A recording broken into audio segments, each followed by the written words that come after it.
بصوا يا جماعة، أنا بقالي سنين بصراحة بخدم الناس وشغال عند الناس والكلام ده كله. وجه خلاص الوقت اللي أنا أقول فيه لنفسي خلاص أنا هبقى مدير نفسي ومش هشتغل عند الناس. تمام. إن شاء الله هبدأ معاكم إن شاء الله في تعليم اللغة الإنجليزية. طبعا لأن ده زي ما أنتوا عارفين ده كاريري وإن شاء الله هرجع له من تاني. ومن النهاردة قررت أفتح معاكم ملف جديد اللي هو الانجليش. الانجليش بصراحة في ناس كتير جدا جدا بالنسبة لهم الانجليش ده البعبع اللي هو مخوف ناس كتيرة جدا ومش عارفين يعني يتكلموا بسببه ومش عارفين يشتغلوا ومش عارفين يسافروا ومش عارفين يتعاملوا في حاجات كتيرة جدا جدا في حياتهم. هنبدأ نتكلم فيه بطريقتنا احنا، وهنبدأ فيه رحلتنا مع بعض في قناة الأنصار كاست. طبعا قناة الأنصار كاست مش قناة على اليوتيوب وبس، ده بيتكم بصراحة، لأن انتوا اخواتي ولأن في ناس كتيرة جدا جدا صحابي على القناة.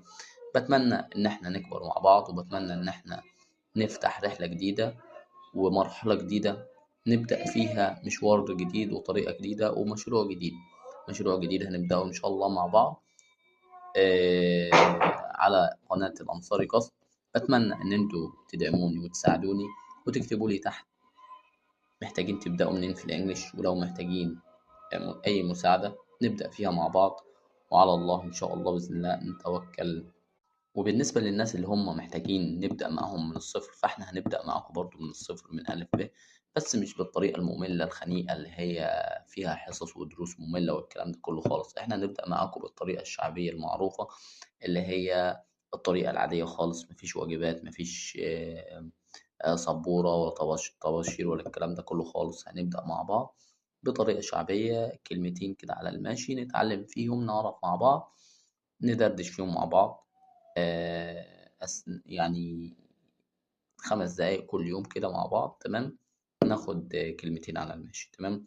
لكن قبل ما امشي وقبل ما اقفل، ما تنساش تكتب لي تحت في الكومنتات انت عايز ايه، او احنا ايه اللي نبدأ بيه، او احنا نتكلم في ايه مع بعض. تمام.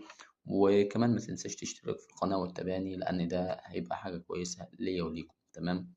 دعمكم ده مهم جدا جدا. ما تنساش تشترك في القناة، تكتب لي رأيك ايه واقتراحك ايه. تمام. السلام عليكم.